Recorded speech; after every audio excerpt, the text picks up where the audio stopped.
Yeah, NBA. Straya, how are you going? Hey, Yanni, you good? You should be. Why is that, Jim? Well, we just had an absolute belter of an NBA Finals Game 1, and boy, am I excited to talk it out. That's right, this is NBA Straya. I am your host, James Clements, here once again, back in Larry Armour Studios, somehow avoiding the jet lag, but also, I don't know, I went to see Descendants down at the Barwon Heads Hotel last night, and I'm just a little bit tired. But anyway, it is Thursday, June 4. Game 1 of the NBA Finals is in the bag. We're going to talk that out with the NBA Straya game wraps. We've got That's Not a Knife, Old Mate, No Mate, Spud of the Night, Better Than Lonzo Ball, all the good stuff. We'll do some quick yeah-nahs, the unpopular opinion of the day, and Outback Takehouse, as well as an Andrew Gay's Great MAMBA Award for Outstanding Achievement in the Field of Excellence. And for Saturday's Game 2, we're going to do a pick and preview on this show. How good is that? We'll do a little video tomorrow morning with the NBA Coffee Run, just as a little reminder. But yeah, there'll be no show between then and now, so there, it's going to be fun. I'm looking, Game 2 is going to be off its absolute head, so I can't wait for this. So I guess we should just bloody well get into it, I guess. Episode 1413. That's 1413, Jim. Yeah, I know, it's pretty cool. Let's go!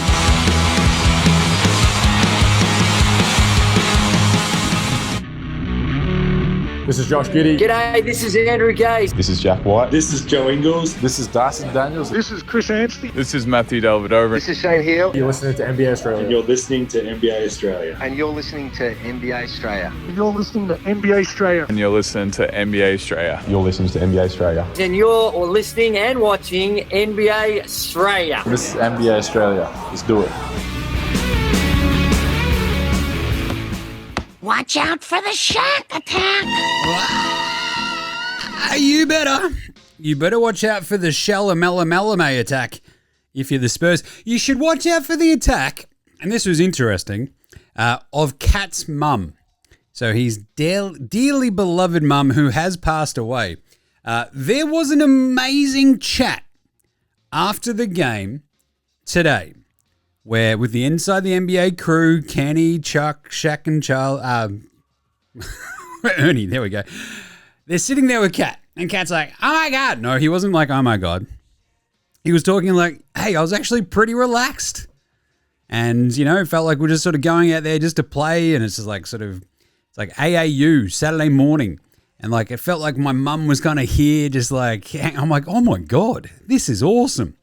And the studio crew didn't quite know what to do with it. Even Ernie, who's kind of like, and yeah, let's give it up for the mums. There's nothing they can't do. It's like, Ernie, what?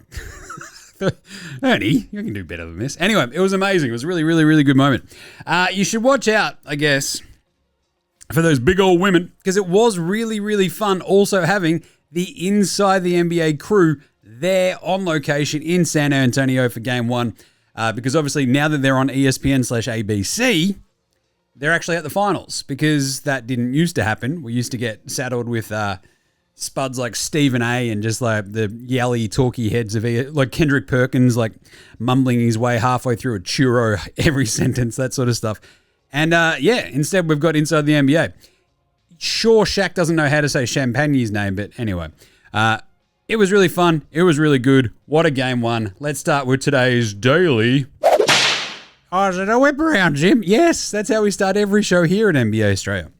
So, as per usual, we get an Adam Silver press conference. Hello, everybody. It's very nice to be here at the start of the NBA Finals. I will now take some questions, not about that, not about that, not about that, and I'm going to give you 0 answers.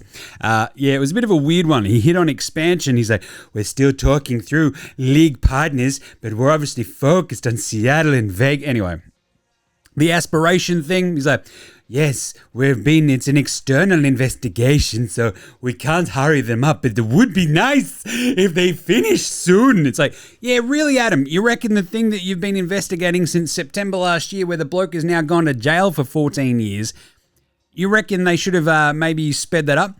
In a surprise twist, this might be a case of lawyers and a law firm just continuously billing the NBA for an entire it's gone the entire season. It started in September. This is crazy, right? So they've just built them an entire season's worth of investigation. You can't tell me you can't figure this out in 6 weeks. Anyway, NBA Europe, they hit on that as well, which is kind of fun. They are going to launch that where it's looking at a 16-team structure where you got 12 sort of permanent franchises and 4 other slots that are basically any European club can make it into that 16 through like promotion, relegation, etc. So that's kind of neat. So yeah, you got these 12, I guess, anchor clubs, and then up they go and up and back. It's kind of cool. I think that's kind of neat. So good on you, NBA Europe. And yeah, expansion, as I said. The other one was the parody thing. He's like, where we see today, in terms of the great level of competition, this will be our 8th different champion in the last 8 years. I talked about parity of opportunity over the years. It doesn't mean that we necessarily are looking to have a different champion every year, but we want to ensure that for the 30 teams in this league, regardless of the size of their market, they all have an opportunity to compete. So it's pretty interesting that he's like, yeah, look, we don't necessarily want different champions, and of course you shouldn't. The really cool thing, I think, as I've talked about time and time again here on NBA Australia, is when you do get those epoch-defining runs from teams. I think it sort of engenders a sort of familiarity with specific teams, specific stars, and all that sort of stuff, and I think that's good for the league. But at the same time, having the Knicks and the Spurs in a final series is also very, very, very, very good for the NBA and for growth because, oh boy. Anyway, and that's kind of it. The only other little bit of news is that Terry Rozier, he's got to forfeit his pay packet for this year. Just a cool $26.6 million. So yeah, they're basically just trying to figure that all out, and he's still like, I want to play again. And everyone's like, yeah, it's not going to happen, Terry. What are you doing? So yeah, that's still got a bit to play up. Anyway, whatever. Let's do it. NBA Finals. Game 1, the wrap. And I'll tell you what, I absolutely, more than just about anything when it comes to the NBA stuff, when they put together the sort of NBA Finals intro package, the graphics package, right? Where you've got Dr. J, you've got Jordan, you've got Magic, you've got Kareem, you've got like just that sort of cacophony of all the past champions doing the really cool things. It was weird that it ended with Kobe up on the thing rather than MJ, but anyway. It was very, very cool. I like this one a little bit. Just a hint too much AI for my liking. It's like, that looks a bit smooth and a little bit too sharp, that Larry Bird. So I didn't quite like that as much. But anyway, what a game. So having been in San Antonio, obviously, for games 3 and 6 of the Western Conference Finals, I'm sort of watching like the pre-game intro. So if you're watching, I watch on League Pass, right? So because that way you can get inside the NBA. You don't have to put up with the absolute rubbish that they throw at you over here with whatever their just jaw-droppingly bad intro stuff is. So you get inside the NBA. It's like an hour and a half before the game. Very, very fun. But you're watching that arena fill up. You've got the Jackals banging their drum. You've got all the Fiesta colors. The place is going absolutely off its head. And it was really loud. Really loud. The weirdest part was there were a lot of Knicks fans in attendance for this game, right? To the point where you've got media members sort of pointing that out. You've got a lot of people sort of talking it up. We've got Chalamet in the crowd. We sort of said John Turturro was there, which I loved. I'm like, yes, this is great. So, but there's a lot of Knicks fans sort of floating around. And yeah, it's not a surprise that Knicks fans have a little bit of cash. If you're a Knicks fan and a noted Knicks fan, those tickets aren't cheap in New York, obviously. So you may as well go to San Antonio and check it out as well. Great city, loved it a lot, enjoyed all the exterior shots. I'm like, hey, that's my hotel. But the game itself, what did we learn, Jim? Well, right off the bat, this was fascinating from the absolute start. I thought, because you had Castle on Brunson, you had Cat and Wemby, no cross matches. We saw later on as well, like the way that I think San Antonio, the way that they guarded Brunson pretty much all game, they were pretty happy with like any sort of switching that they needed to do, and they were kind of all right with that, and it worked because he wasn't very efficient for the large majority of this game. And yeah, he had like two little bits and bobs of extreme efficiency, and that won the Knicks of the game a little bit. But anyway, so it finishes 105-95. The Knicks beat San Antonio in San Antonio. They take game one. That means, of course, the series has started. Did you know that the playoffs series hasn't started until the home team loses? Really? Well, I guess it's fucking started now, hasn't it? Because the Spurs have lost. And you could tell from the absolute get-go there was no rest-rust kind of stuff. I mean, yeah, both teams missed a lot of shots, I think, in that first half. It wasn't wildly efficient. And it sort of took... there's like a sort of combination of like, oh, these shots aren't going in very often. And the defense sort of forcing, you're coming in with your game plan fresh on your mind, right? So you're sitting there going, aha, when this happens, I've got to go there. When we're going to go here, we're going to shade over here. We're going to figure this out, right? And so you could sort of see some of this working its way through that first little bit. But the Knicks got off to a flyer, and that's kind of what they needed to do. They needed to sort of lay the smack down, and then bang. The Spurs came flying back into it. You had that Wemby deleting that Josh Hart layup and then hitting a three on the other end, which is pretty gnarly. But straight away, you could also tell that Cat was feeling it. He was going at Wemby, and that didn't stop all game, right? So there were some weird moments sort of later on the game where you're like, you need to get Cat more involved. The reason you're in this game and you're winning this game in the fourth quarter is because of what he was doing in the third. So don't just do Brunson ISO ball, get Cat involved. And it kind of ended up working out all right for them. But you sort of saw Cat have zero fear of Wemby, which was in stark relief of our man Chet Holmgren, wasn't it? That was pretty funny. So you're like, it's what happens when you're not crapping your pants when you see the 7-foot fucking 40 French bloke, right? So you've got Hart guarding Wemby at times as well. The Knicks sort of felt okay about this. And this was... a lot of what we saw in game one is exactly what we talked about on the preview the other day, and even what I said on NBA Coffee Run this morning, is that the defense that the Spurs have is something that the Knicks haven't quite dealt with so far in their playoff run. The flip side is the Knicks' perimeter size, OG, Bridges, obviously with Cat, yes, Brunson's small. We know that Josh Hart plays above his stature as well, though. It sort of discombobulated the Spurs just enough. And it was crazy that it was like Wemby was playing really, really, really well early. And then Dylan Harper, the 20-year-old rookie, was the one who was just not phased in the fucking least with it. He's like, yeah, it's fine. What is this, a finals game? Yeah, sick. I'll be really good. Check this out. You're like, God damn it, Dylan Harper. But we sort of start going back and forth. The Knicks had this big drought in that first quarter. Threes started dropping. Champagne starts hitting a bunch of threes. You had ShamWow hit one as well. Harper hit one. Like the Knicks didn't score for like 4 or 5 minutes in that first quarter.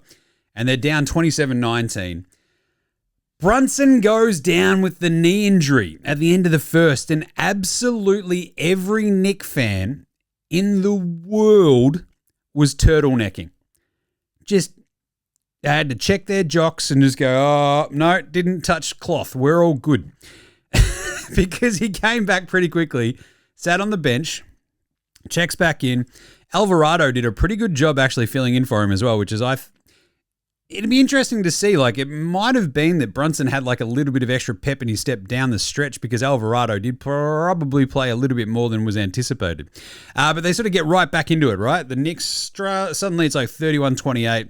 Cat is still being very aggressive. It's very good. Mitch Robinson was happily dictating terms as well.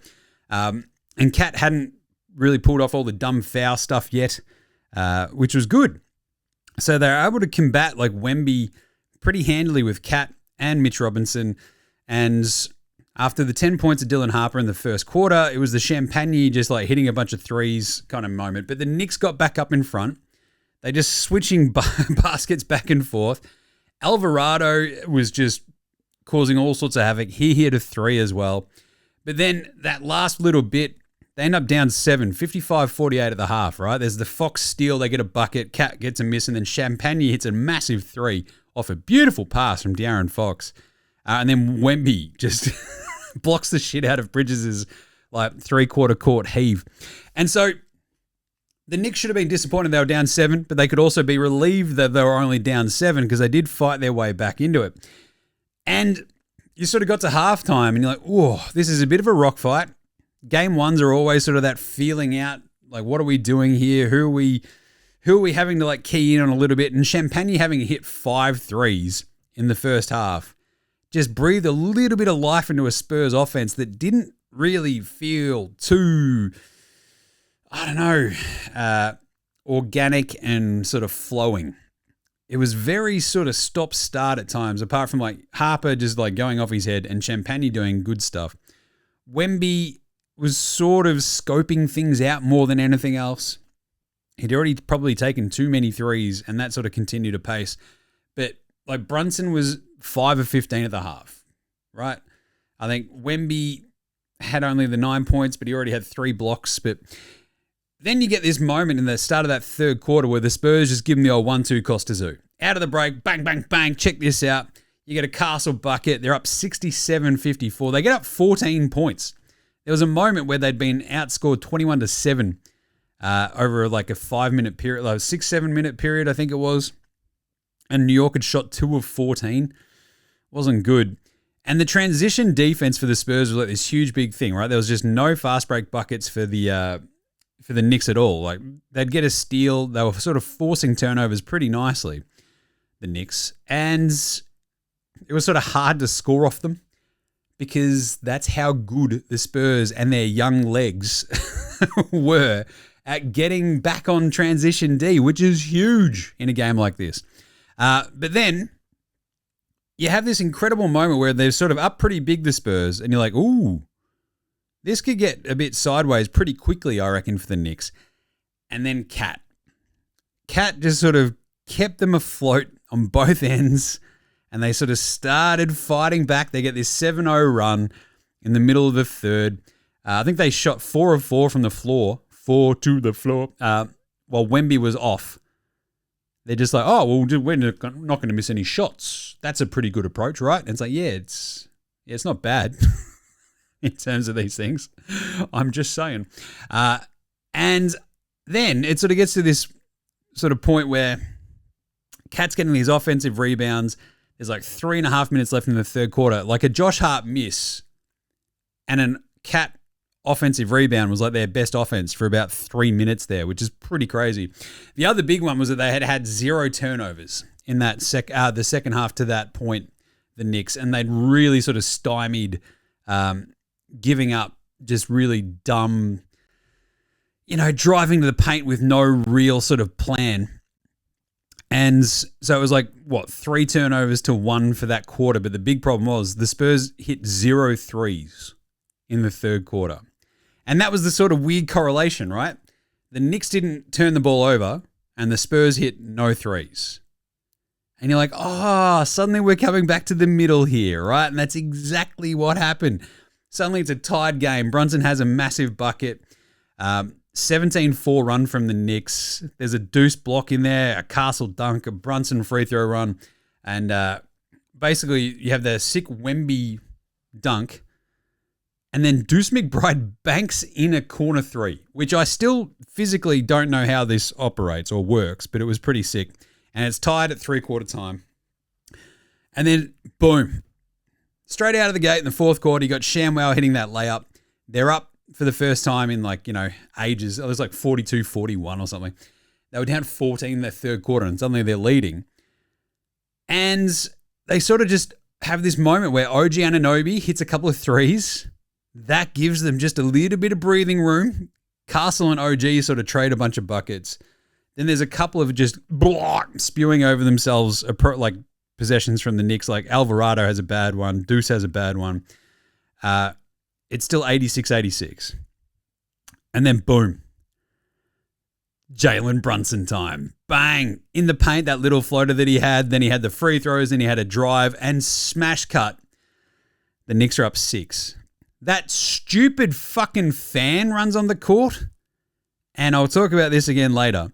And you're like, oh God, is this going to be what short circuits the Knicks run just as they're about to take the ascendancy? And no, it was okay because there's a jump ball after all that, which I like that they adjudicated it that way. It looked like the Knicks had gotten a steal, but anyway. The Spurs get a miss. Brunson hits a floater in off the glass. It was unreal. And suddenly it's an 8-point lead for the Knicks. A 22-point second half turnaround. Chaos. Absolute chaos. And then more chaos. Because, tell you what, the Spurs then go on a 9-0 run. It's a game of runs, basketball. Or is it? Tell me more, Reggie Miller. He wasn't on the call, thankfully. I didn't mind Richard Jefferson and Tim Legler with Mike Breen. It was a pretty good combo. I think it was informative. I think it was kind of funny.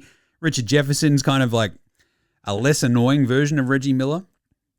And he actually gives you a little bit of insight, having just played on a championship team and all this sort of stuff.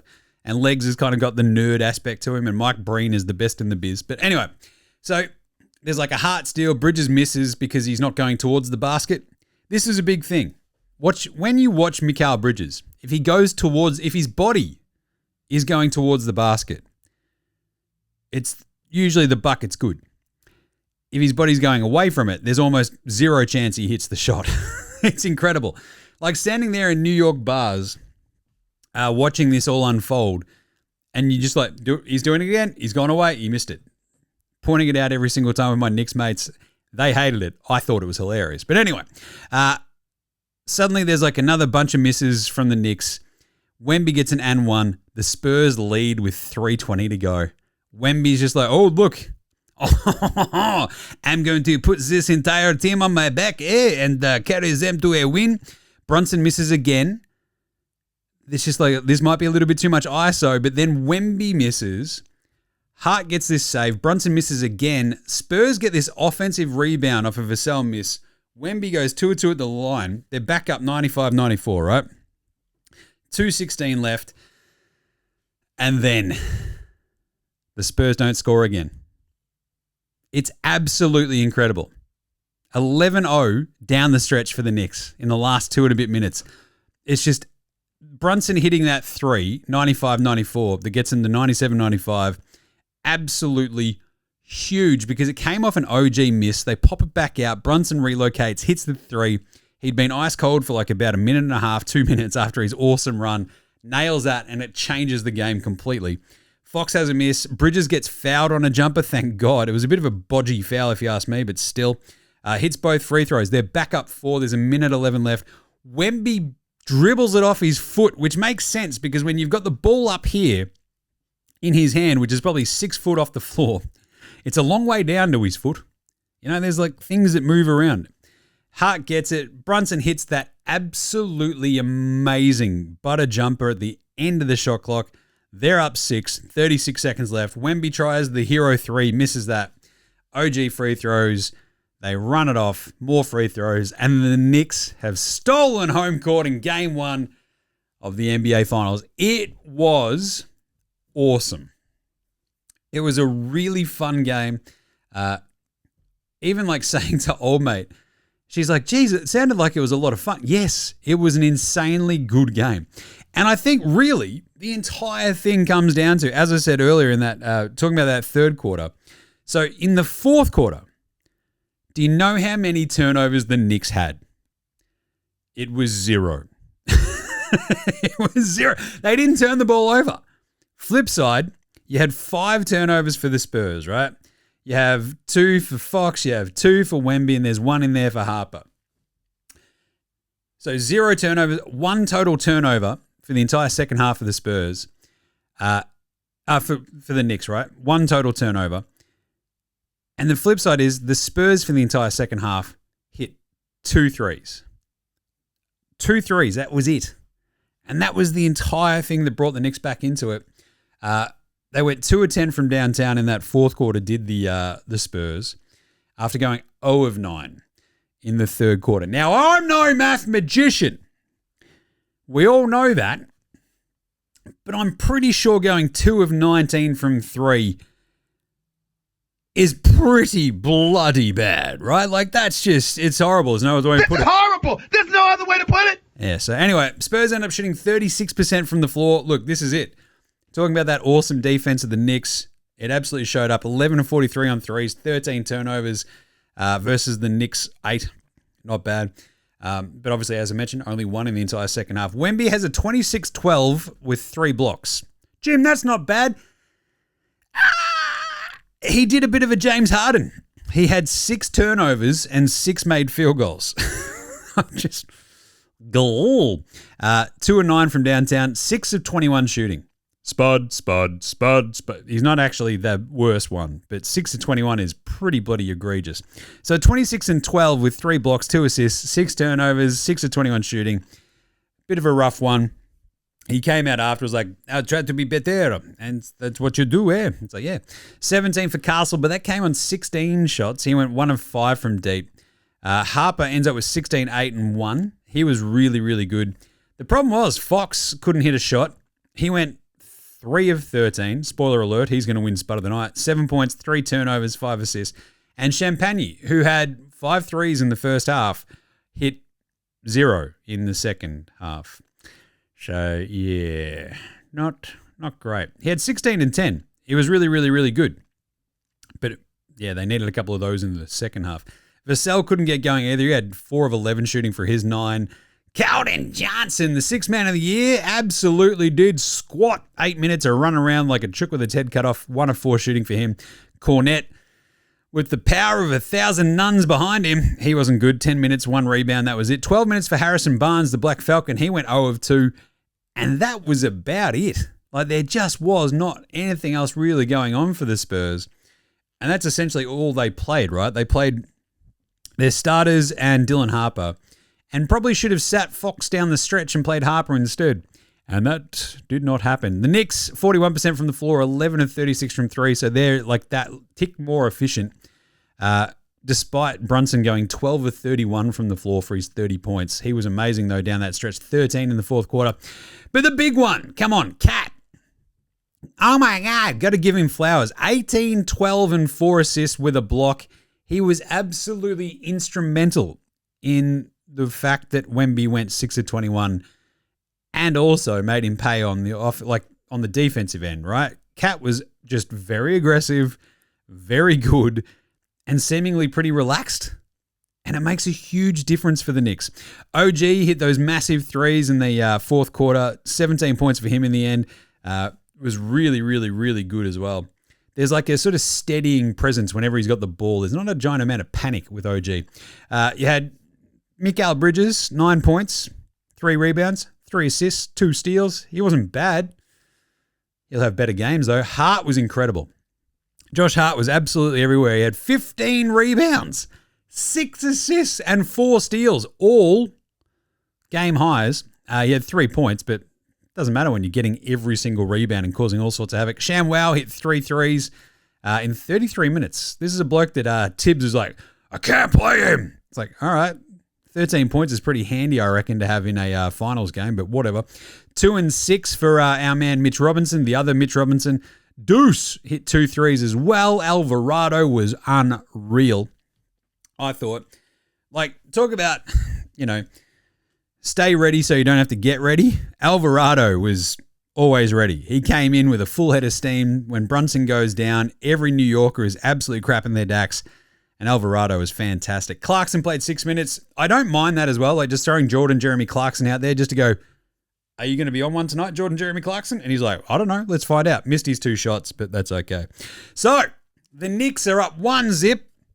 They've won 12 straight in the playoffs, 11 of which have come in with double digits, which is just, it's insane. It's absurd. They're very, very good. So, let's do some NBA Australia awards for Game 1 of the finals. Who was the NBA Australia Approved Performer of the night? That's not a night. That's a knife. The Knicks don't win this game without Jalen Brunson's fourth quarter. Obviously, right? 13 points. The little stretch where he just puts them up 8 by himself was incredible. 30 points on 31 shots. Yeah, the inefficiency will kick you in the dick, but still, having a clutch performer like that is such a huge sort of advantage, even though the Spurs know exactly who they're going to. The way that their offense is so structured about, all right, cool. You know, we're going to set these screens. We're going to try to get you over here. We'll move you over there. Oh, look at this. We've got multiple different ball handlers. If we've got ShamWow out there as well. We trust him to handle the ball, just that little bit of a hint just so you can get it back. And the way he took over is just, if they go on to win this series, who knows what's going to happen. That's like legendary status, like enshrined forever for Jalen Brunson for what he's doing. But we also have to go 1A, 1B, Karl Anthony Towns. The way that he played defense on Wemby, the way that he basically helped keep them in the game and get them back into the game in that third quarter, just from almost sheer hustle, right? Just outworking everybody, being in the right place at the right time. So his defense was awesome. It led into his offense. He ends up with 4 offensive rebounds, ends up with the 18 and 12 for the game. He was absolutely awesome and basically helped spark the 25-11 run at the end of the third quarter that tied the game back up, which was just huge. You're down 14 and they pulled it all the way back. Great job by Cat. Brunson with the hammer down the stretch. It was awesome. But Cat's playmaking, you could sort of see that the way they sort of structured it as well, it really worked because it kept Wemby sort of out of the paint for a big chunk of it, especially early, but they combated that pretty nicely. They started moving him around a little bit, but yeah, great game from Cat, great game from Brunson. We'll give him 1A, 1B. How about Spud of the night? Spud, Spud, Spud, Spud, Spud, Spud, Spud, Spud, Spud, Spud, Spud, Spud, it is Spud of the night. Spud of the night. There was a moment when Mikal Bridges was like, all right, boys, just hold on. I'm going to go get some spuds. His turnover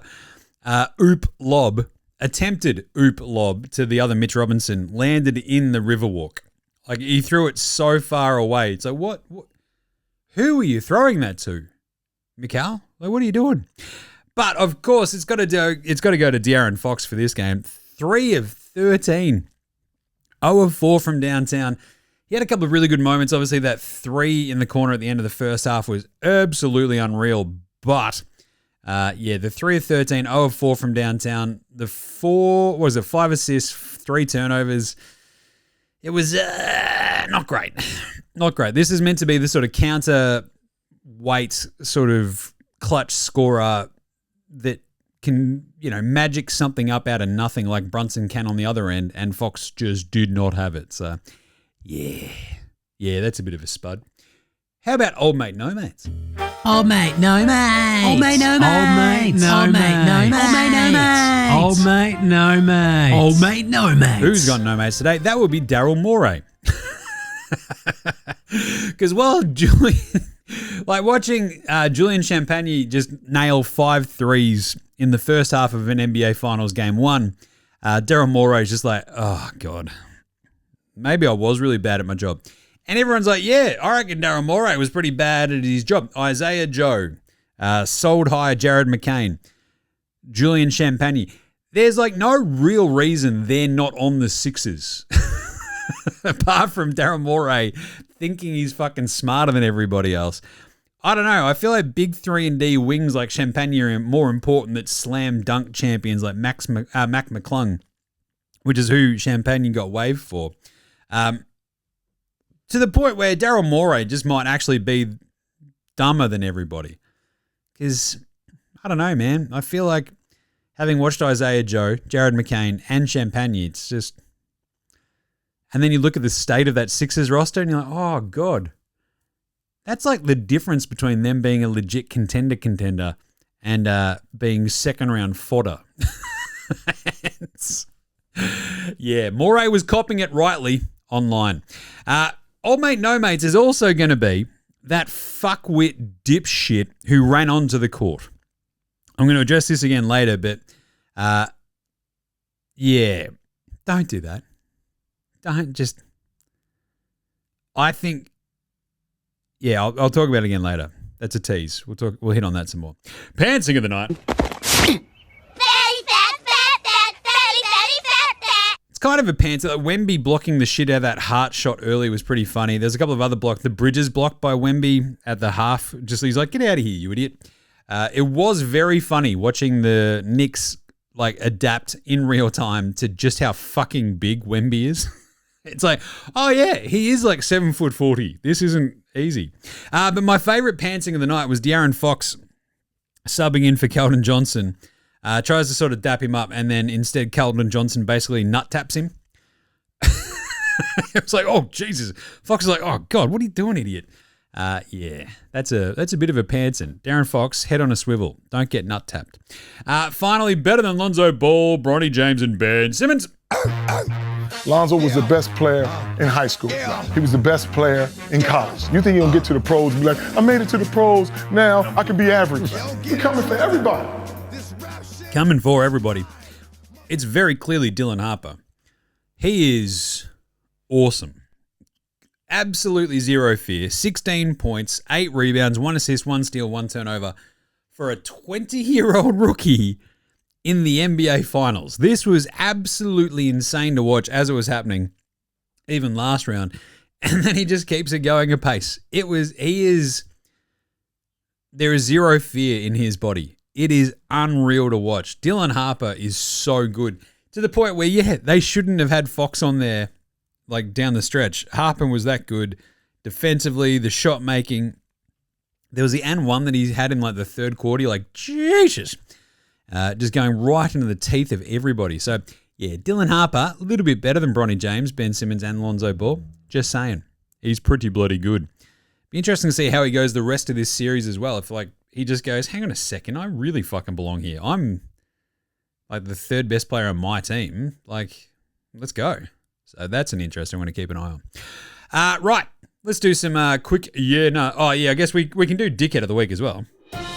Dickhead of the Week! Because that would be the bloke who ran onto the court, which was just stupid. Like, you got to be real dumb, because that means you're like barred and it's just not going to happen again.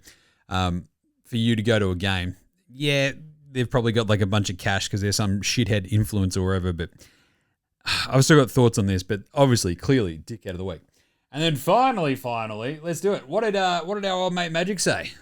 It's the Magic Tweet of the Week. What a very entertaining game one. Sorry, it was what a very, very entertaining game one. Jalen Brunson was too much to handle for the Spurs tonight, scoring 13 of his 30 points in the fourth quarter.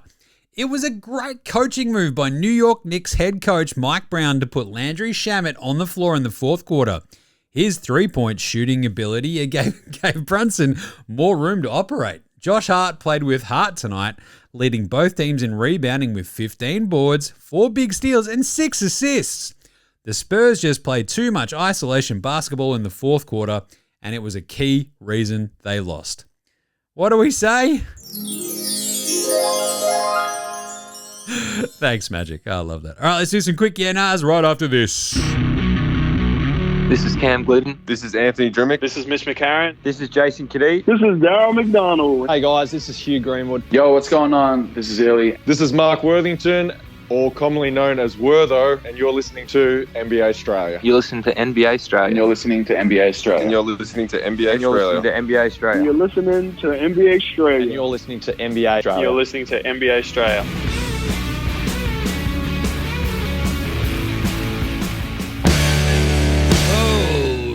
Right, let's do some yeah-nahs brought to you by you. That's right, you can help support the show.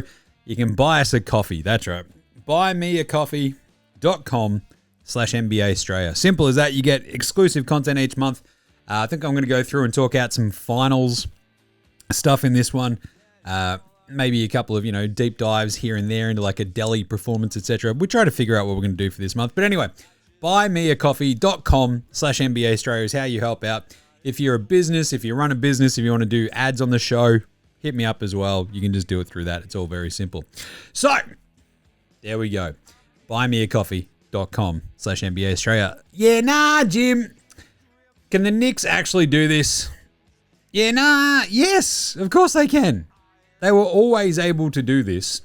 The question is, like, do they have the sort of sustainability throughout a series when it goes a bit sideways on them to fight back? And we've already kind of seen that happen before. So, yeah, I kind of agree. I think they'll be fine.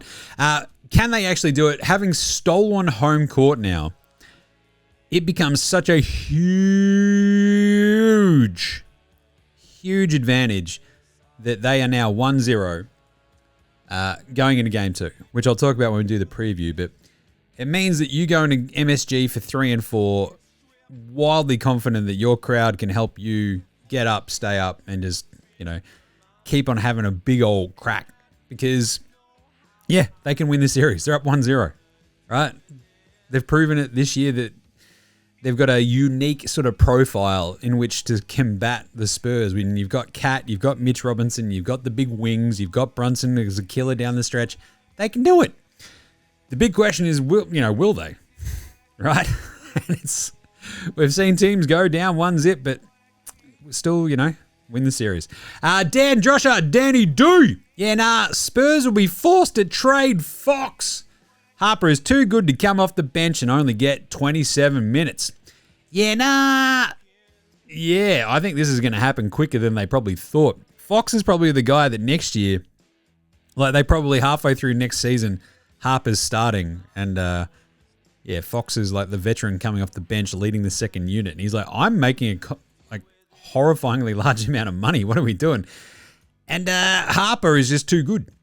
Like, this is the James Harden 2011 sort of situation, right? The 2011-2012 James Harden on OKC, like the really overqualified six-man, the Manu Ginobili, right? Where Harden is like, oh God, I'm really good. And they're like, no, don't I know. We've got Derek Fisher. Just all these sorts of dumb stuff. The Harper Fox weirdness is probably only going to get stranger next year, but yeah, Fox will probably be. I think it's worth keeping him around. He'll bounce back. He'll have good games in this final series, but Harper is that good. It just seems silly to not play him. Dan's got another one, and Chet needs to watch Cat. That's how you play as a big man. Yeah, nah, yes. Because I've got one written here as well. Is Cat the key to this entire series? Yeah, nah. Crap, he might be. Yeah. Because as you saw today, a really aggressive Karl Anthony Towns versus a passive Karl Anthony Towns, a passive Cat, if you will. It's a huge difference. So if he can keep up the level of aggression, if he can keep the sort of playmaking ability, the way that he stretches that Spurs defense is such a big difference to what Chet was doing at the end of that series. And it's also why you saw OKC with Jalen Williams, right? Jalen Williams, J-Will. Like when the games where he was actually hitting threes, it made a huge difference. You could see the playmaking as well from Hartenstein in OKC make a big difference. And Cat's kind of a combination. So yeah, I think he's probably one of the biggest linchpins of this entire series because of the way he can play defense against Cat, but also, the way he can play defense against Wemby, but also the way that Cat can make Wemby sort of just get out of his comfort zone of shading off someone crappy and having to, help over here. So it's a big one. And Chet really should just be aping his entire game on Cat at this point. Save yourself, Chet. Do it. Was that the Spurs youth showing through? Yeah, nah. Nah. I think the way that they sort of just down the stretch, you had a couple of bad Wemby sort of shots. They got out of their own sort of comfort zone and what they had been doing very well, which I guess is a bit of an indicator of the youth, but I think it was more like Fox not being able to hit a shot, Wemby just going a bit troppo down the stretch as well. It's a little bit of a tricky one. I don't think it's really the youth stuff, right? There's like a composure that I guess comes with experience that the Knicks had, that the Spurs also kind of have as well. Like their youth wasn't a problem when they're up 14 in the third quarter. Their youth is only really a big problem when it's like, all right, now we've blown the 14-point lead and we're down 8. But then they came all the way back with that 9-0 run to take the lead. Of course, they didn't score again, but yeah. I think it's more just like getting these sorts of games under your belt and how you respond is probably more of the bigger thing than the experience in-game sort of stuff. Are we going to get a Wemby 40, 14, and 5 game in Game 2? Yeah, nah, yes. I reckon Wemby goes absolutely off his head in Game 2. I reckon it'll be a massive, massive, massive one. Unpopular opinion of the day. Now look at me, please. Look at me. Look at me. Look at me. I can't, like, the Fox stuff, yes, I gave him Spud of the night. Yes, we've talked about Dan D's question about, well, they'll have to trade him at some point. Yes, they will. But I think he's really, really valuable for like the next year and a half, right? So this finals run, whatever they do next year, I think you got to keep him for like this entire sort of stretch because he is that sort of steadier hand at times. And he's kind of, it is a luxury, but it's a luxury you can afford to have because you don't have giant contracts attached to Wemby, attached to Castle, attached to Harper just yet. And Fox is your sort of max slot guy. So you can pay him and sort of bridge this sort of era. And I think it's fine, right? I think you'll have moments where he's really, really helpful. Defensively, it's a little bit sus. And I think Harper might have helped them a little bit more, especially down the stretch there. But the unpopular opinion is I'm still okay. I still believe in De'Aaron Fox. Yeah. But what about Outback Takehouse, Jim? All right, let's do it.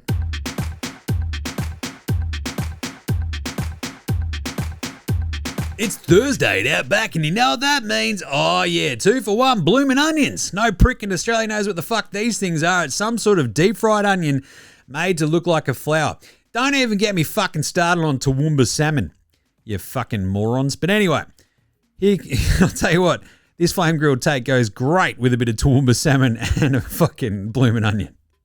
But 2 for 1 blooming onions with this one. So, today's flame-grilled take is to build on one of my all-time Outback Takehouses in that every NBA player should get to fight one fan every year if they wish. When there is a court invader, it's not a streaker if they're not naked, FYI. If there is a court invader, security should not only be allowed, but encouraged to beat the absolute living, flying piss out of that court invader on the court. Like, not taking him out the back and roughing him up. No.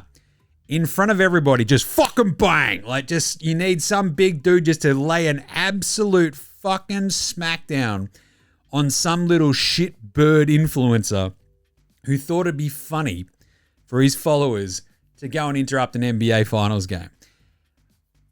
So, not only that, right? Like every NBA player, as I've said, should get to fight at least one fan a year if they wish. It's just thinking about this, like if you're that influencer and you run onto the court, you're like, wait a minute, Mitch Robinson hasn't fought a fan yet, and Mitch Robinson breaks his other hand with a left fucking hook, but also just crushes your skull. Do you think that influencer is going to do that again? I don't fucking think so.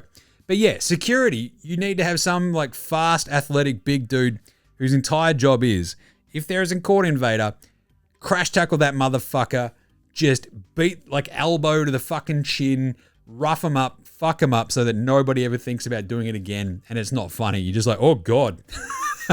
Like we need to have consequences.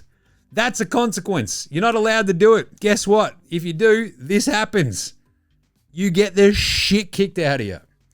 Just saying, we need to bring back consequences. This might be my most old man take, but I fucking firmly believe it. Like the same thing at the footy.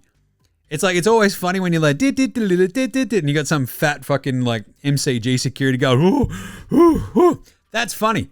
And again, the flip side is, if you can make it back into the crowd and get away scot-free, I'm fine with that. At the cricket, at the footy. But by the same token, if you do get caught, guess what? Shit kicked out of you. And you can't press charges. You knew what you were doing. You knew you were getting in for. Here we are.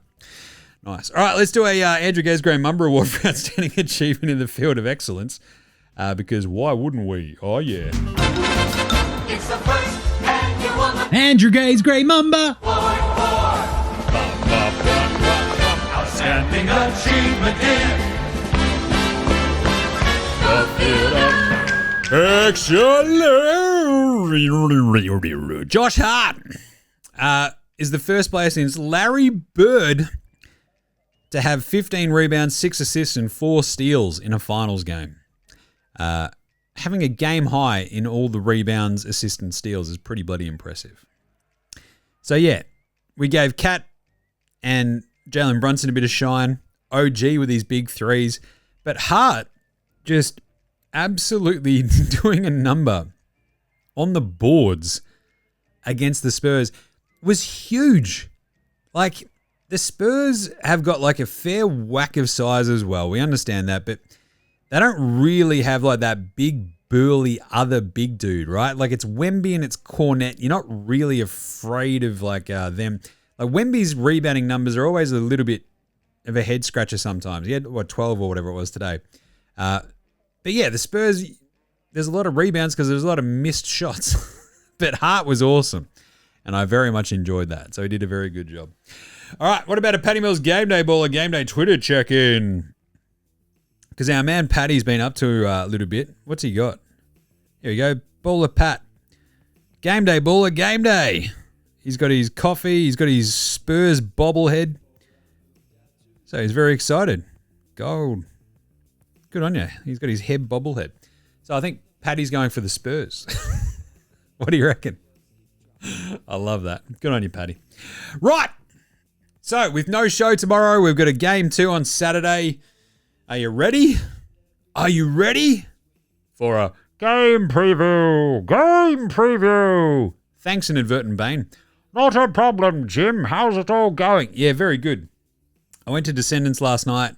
Down at the Barwon Heads Hotel in Barwon Heads. It was fucking awesome. The reason I went to this like 2 days after arriving home and sort of like, risking the jet lag, a mate of mine does live down there. So like if I needed to, I could just crash out down there. But, I drove down. So like, right, I'm feeling all right. I drove back after it. But seeing one of my all-time favorite bands play like a small-ish venue like the Barwon Heads Hotel was absolutely a dream. I'm going to see them at the Forum on Friday as well, so it was very, very, very cool. What a band. I can't wait to see them again on Friday. So yeah, love Descendants. Anyway, so yeah, I am a bit tired though because I didn't get home until obviously pretty late, and the squids are up pretty early. It's causing havoc, and yeah, straight into this. But anyway, so with game 2 on Saturday, what I'll do is this is basically the game preview for that one. So no show tomorrow, but I'll probably still do an NBA coffee run in the morning at some point, just to sort of, if there's any other news or whatever popping off about it, but especially about Brunson's injuries, because he had got his ankle stepped on as well, but the knee looked all right. The ankle, yeah, it just looked like he got stepped on. He wasn't happy about that, but yeah, I don't know. Hopefully nothing else comes of it, but yeah, I'll keep you abreast of any updates. But game 2, the Spurs are the same level of favourites they were in game 1, despite losing by 10 in game 1. So it's Knicks at Spurs, game 2, with the Spurs 5.5 point favourites. How do we feel about this? Should they be favoured after that kind of, what's going on here? Kind of in game 1. I think so, right? They're at home. Usually what we see, if the home team drops game 1, they win game 2 and try to get it back on level pegging, and then we get to a pivotal game 3. And so I picked the Knicks today, obviously, the Knicks +5. We also had a Wemby multi in there. And you can find all our picks, obviously, at Dabble. The link is in the show description and our social bios, etc. So we're 1-0 so far. The Wemby one, I think, hit as well. But yeah, as I said earlier, I think there'll be a very big Wemby game here. The Knicks, so far these playoffs though, haven't been the team that go, oh, well, we got the split already. We'll take it easy in the other away game. No, they just keep kicking the absolute bejesus out of teams. So I'm taking the Knicks plus 5.5 in game 2 as well. The Knicks have covered 11 of their last 12 games. They've won 12 straight.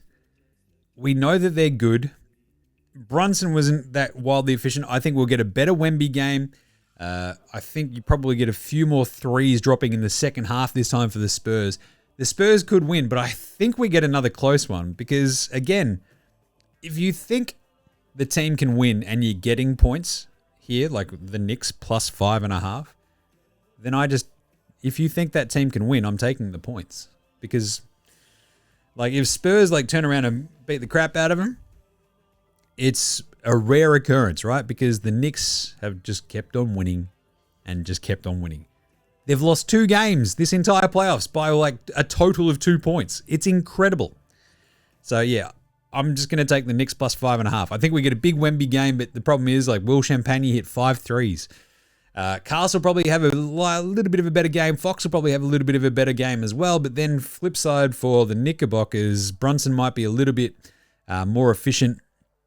You might get a little bit more off the bench as well. But they already got a really good bench game in game 1. If they can get a little bit of something in game 2, yeah. Either way, I think the Knicks can keep it close again, if not win it outright. And yeah, the Spurs could still sneak out a win, but I don't know if they blow them out.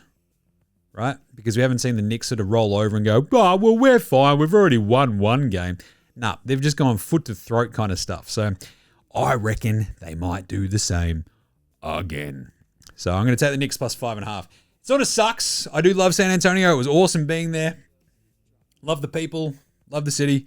But yeah, they could still win this and the Knicks cover. So we might try to slot that through.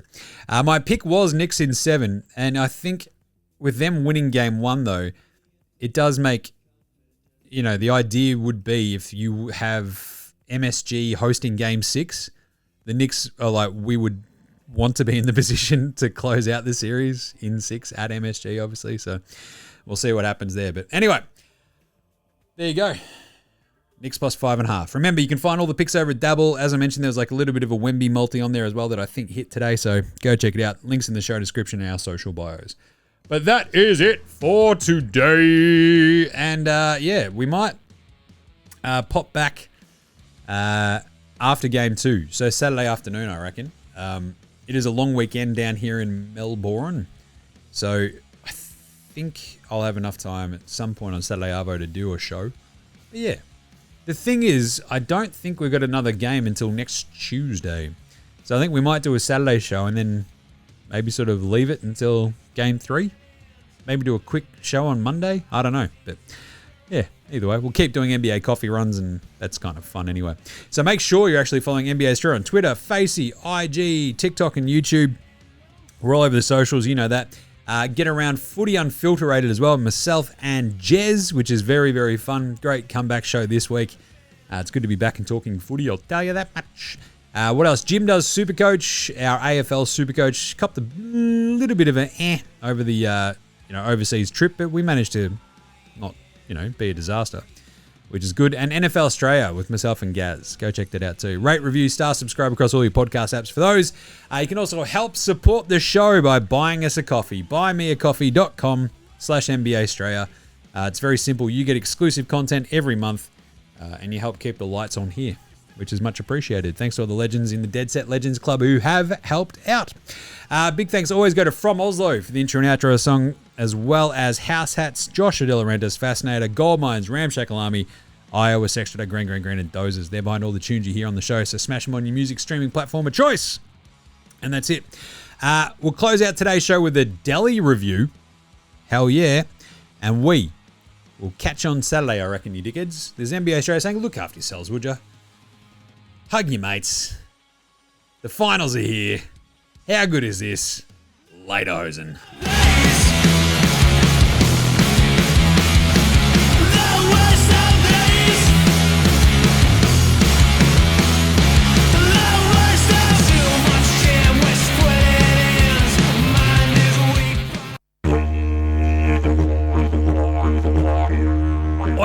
How the fuck is it? Your mate Deli over here just swinging by for my latest pop culture review, eh? And I got to tell you, like, there's been a lot going on around here. Like, you know, Kings re-signed Kendrick Davis. All the finals have started. You know, I'm just out there going, bloody hell, I reckon.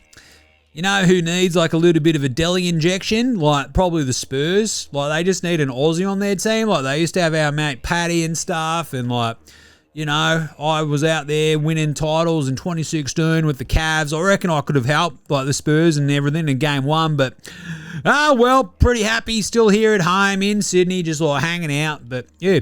Anyway, so it's also been, like, you know, off-season gear, hanging out, chilling. I got the missus, like, just going, right, what do you want to watch? And I'm like, I don't know. What do you want to watch? And she's like, there's a new Avatars. And I'm like, oh, is there? Oh, what happened to the second one? And she's like, that was the water one. This one's the fire one. I'm like, oh, wow. So, yeah, we sat down and spent 47 fucking hours watching the new Avatars. And I'll tell you what, I'm pretty fucking sure it's the same as the other two Avatars. What the fuck's going... But still...